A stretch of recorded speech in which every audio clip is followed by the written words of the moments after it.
All right. Good evening. So I'm gonna explain in this video how you can deploy your Sensible app to production.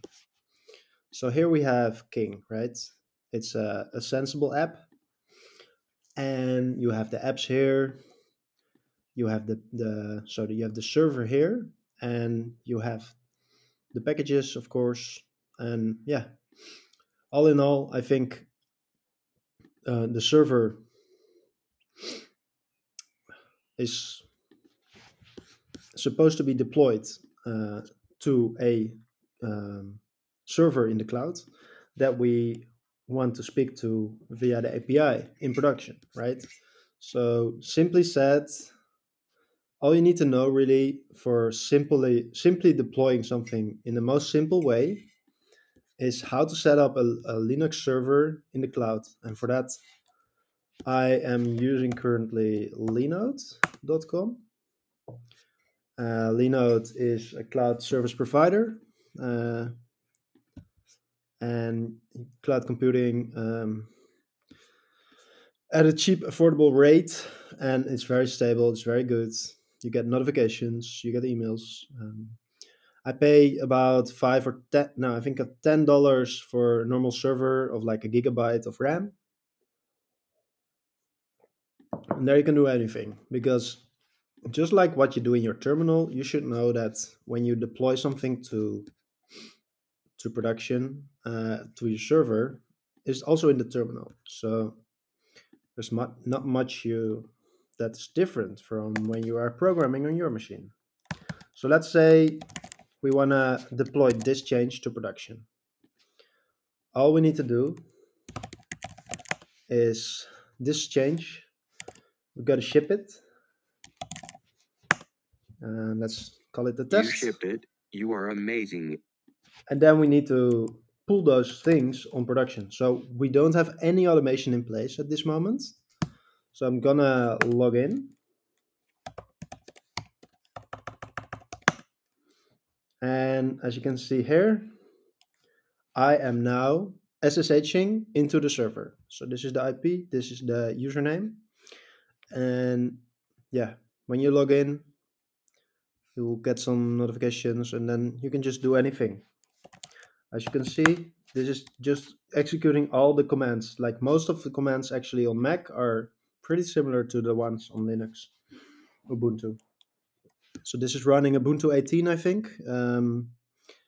And yeah, if we want to deploy it, all we need to do is make sure that we go to the folder where it's located at this moment. That's there. So you can see all my other apps here. So you go to King, cd apps server, right? So that's what we have here. And then, for example, if you don't know what to do, you go to package.json and you see like, oh, these are all the scripts. So there's a couple things you need to know here. First of all, how do we run scripts on the server? Because if you just do locally, you would just go to the server and you would just do yarn def, right? Because that's this command. But the thing is, if the server restarts or if the app crashes for whatever reason, or if something happens, then it doesn't restart. So that's a big problem. So that's why we have something on the server called Pm2. Pm2 is a what does it stand for? Pm2 stands for a production process manager for Node.js. So all you do is if you, for example, want to see what is running right now on the server, you can see here. So I don't have Pm2 locally. I actually have it, but there's nothing running locally with Pm2. But this is the server, of course.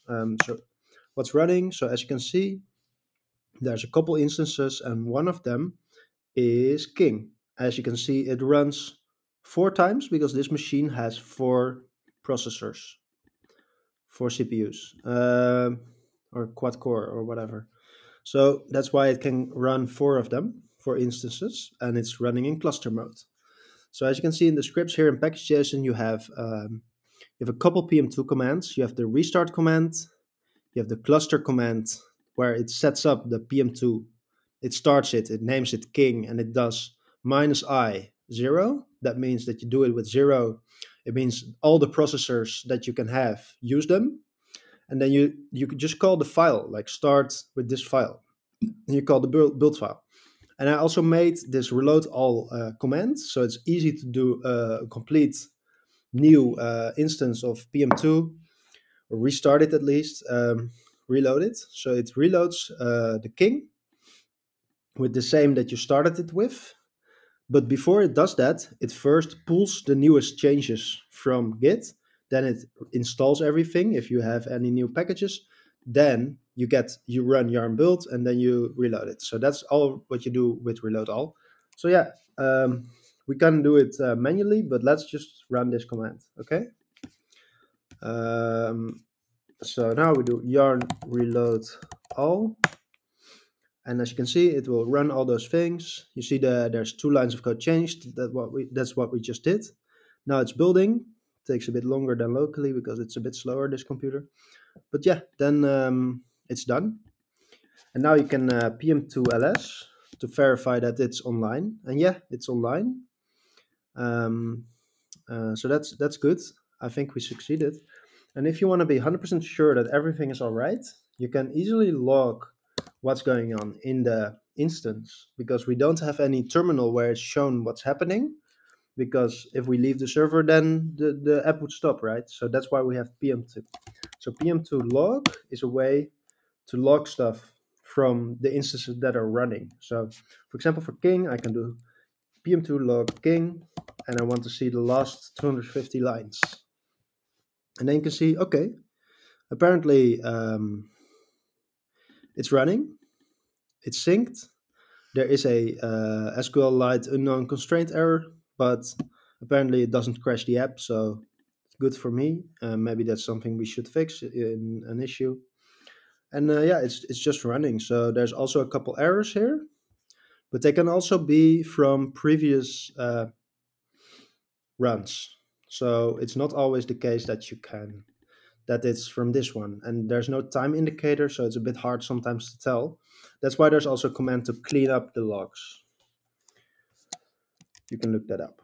But yeah, PM2 is the thing you need to know. And for the rest, running anything on Linux is almost the same as running it locally with your Mac or Windows or Linux. It's very similar, so you have to keep in mind that the server of a Sensible app relies on the core, right? On the core package. So in case this is your first time running an app, you just git cloned it from the repo. Then you need to make sure that you yarn install it not in the server, but in the main root directory, right? Yarn install here, because otherwise it's not going to install the core. So in the packages, so it relies on this one, the server. So you need to make sure that there's a build folder present here. And whenever I have also had an occasion where there was a conflicting file in the build folder, there were some changes, and the build folder is corrupt because there were old files in there, and a new build creates new files, but old files also stay there. And sometimes, for example, if you change the capitalization of your files that are required, it doesn't change it, and that's a problem. So then, if you are not sure if it's corrupt or not, what you should do is remove the build folder and just yarn build in the core, and it will just recreate the build, and then you're sure that it's up to date, that you have the newest version, and then it can be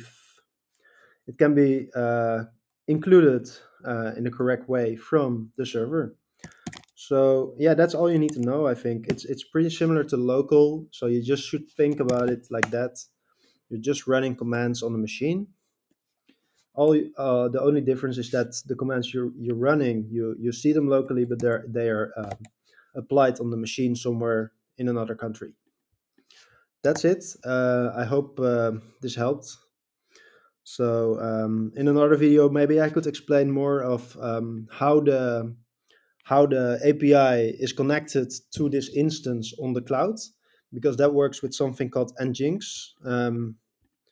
or how you pronounce it, I'm not sure. But Nginx is a way to route your domain name to an instance with a port. So, and it does a lot more than that, but that's the most important in this case. So yeah, that's it. See you in the next one. Bye bye.